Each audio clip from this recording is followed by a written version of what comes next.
pintura ha conocido a lo largo de la historia todo tipo de soportes, alcanzando su expresión más amplia y monumental en las grandes composiciones murales. Sin embargo, el arte y la belleza no están sujetos a tamaño alguno, de modo que sobre el sencillo caballete del pintor se han realizado obras maestras con las más variadas técnicas en muy diferentes superficies.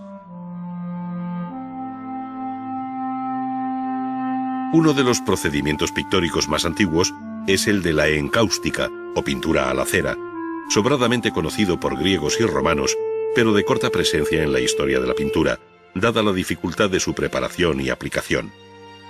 De ella se han ocupado todos los tratadistas, pero básicamente consiste en una mezcla de cera con resina o cola, a la que una vez calentada y derretida se le añade esencia de trementina.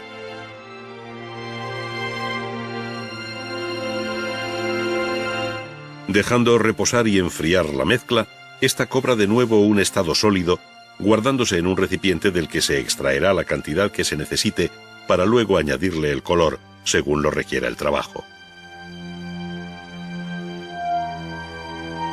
Sin embargo, para darle color, es preciso derretir de nuevo aquel compuesto en un recipiente plano, calentándolo sobre un mechero o similar. Es entonces cuando se añaden los pigmentos, bien con el pincel, bien con una espátula, tiñendo así con su color el compuesto de cera, resina y trementina. Cuando la mezcla está bien ligada y en caliente, siempre en caliente, ya se puede aplicar sobre un soporte que habitualmente es una tabla de madera previamente aparejada.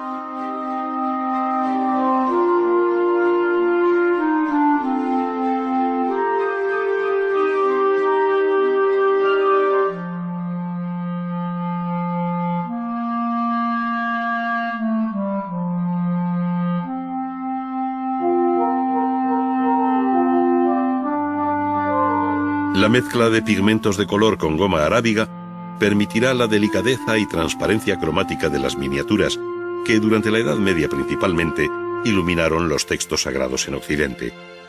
Desde el punto de vista estilístico, la miniatura fue cambiando de expresión de acuerdo con su tiempo, pero la técnica de preparación y aplicación es la misma a lo largo de la historia. Sobre una hoja de pergamino vemos dibujar y encajar primero la composición de esta escena, que al modo mozárabe del siglo X permite ver el proceso tan simple como exigente de los dos pasos principales, el dibujo y la aplicación del color. Con un pincel de pelo corto y fino, se trazan los contornos y campos interiores de las figuras para luego aplicar el color sectorialmente. No hay gradación de la luz ni del color, lo que le da a la obra una vistosidad de contraste muy vivo, como si se tratara de un esmalte tabicado. La mano debe ser muy hábil y con mucho oficio para no rebasar los campos de cada uno de los colores, pues aquí no cabe borrar ni corregir. Cennino Cennini, el famoso autor del Libro del Arte, el más importante texto medieval que ha llegado hasta nosotros dedicado a la técnica pictórica, dijo de Giotto que había traducido el arte de la pintura del griego al latín, dominando este arte como nadie lo había hecho hasta entonces. De Giotto se toma aquí el episodio de la Última Cena, pintada al fresco en la capilla Scrovegni de Padua, para imitar su manera, pero sobre una tabla. De nuevo el dibujo se convierte en la base de la pintura, plasmando con bastante cuidado los detalles de cabezas y ropas, y no dudando en adelantar desde el dibujo las zonas sombreadas que luego el color realzará. Inesperadamente toda la composición queda bajo una imprimación de verde tierra uniformemente repartida, sobre la que se aplicarán luego los colores. Es lo que se conoce con el término italiano de verdaccio.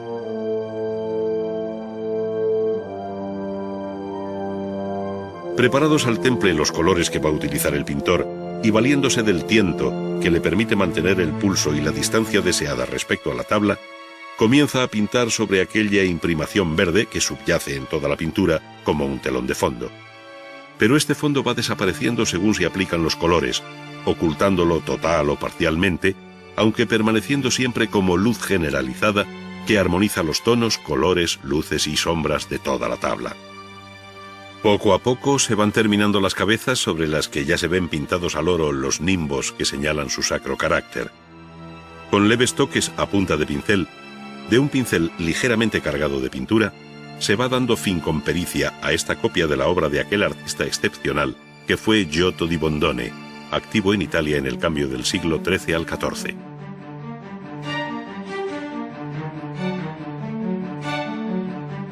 La técnica de la pintura al temple es muy antigua y conoció durante la Edad Media su etapa dorada hasta que surgió la técnica del óleo.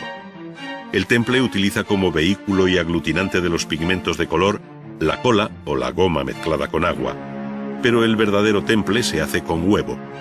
Para ello se separa cuidadosamente la yema y se mezcla con agua destilada o purificada para añadirle luego el color. Pero cada maestro tiene sus propias recetas, no siendo extraño ver que algunos agregan goma, aceite o resina para retardar así el secado de la pintura y poder trabajar más desahogadamente.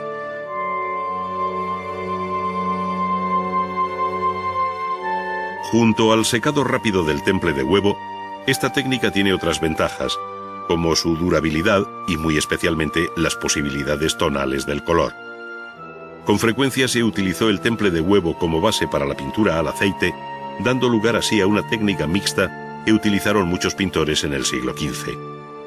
Aquí asistimos a la copia de un célebre retrato conocido como El hombre del turbante rojo, obra del pintor flamenco Jan van Eyck, hoy en la National Gallery de Londres, en la que se utiliza el temple de huevo como pintura preliminar en un inconfundible tono blanco.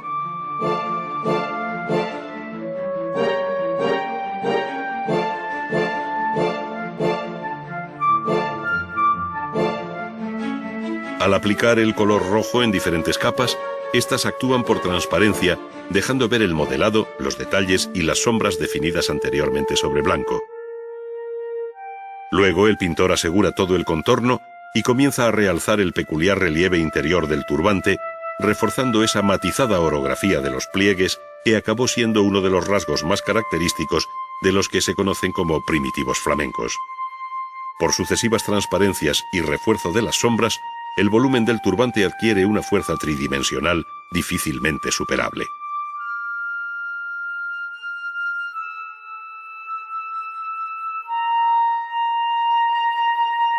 A lo largo del siglo XVI, se fue imponiendo tanto la técnica al óleo como el empleo del lienzo para soporte de la pintura. Este es normalmente de lino y requiere una preparación previa con un apresto de cola para darle imprimación y comenzar a pintar sobre ella. Las imprimaciones, que pueden ir desde tonos muy claros hasta los muy oscuros, tienen un efecto decisivo en el cromatismo final de la obra, por lo que cada artista, según la técnica a emplear, lo elige cuidadosamente. Aquí, en la copia de este autorretrato de Tiziano, que se encuentra en el Museo del Prado, la imprimación responde a un tono medio, y sobre él, con la técnica suelta que caracterizó la obra final del gran maestro veneciano, se van dando los colores, pero conservando el de la imprimación como base y referencia cromática. Los colores van diluidos en aceite de linaza, sucediendo a los rápidos barridos del pincel los toques leves que sacan y acentúan las luces de la obra.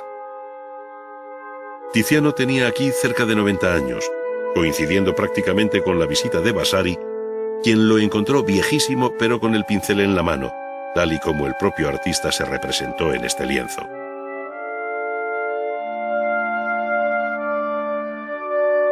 La técnica al óleo, además de emplearse sobre soportes flexibles como el lienzo, se emplea también sobre soportes rígidos como la madera, aunque no sea esto lo más habitual.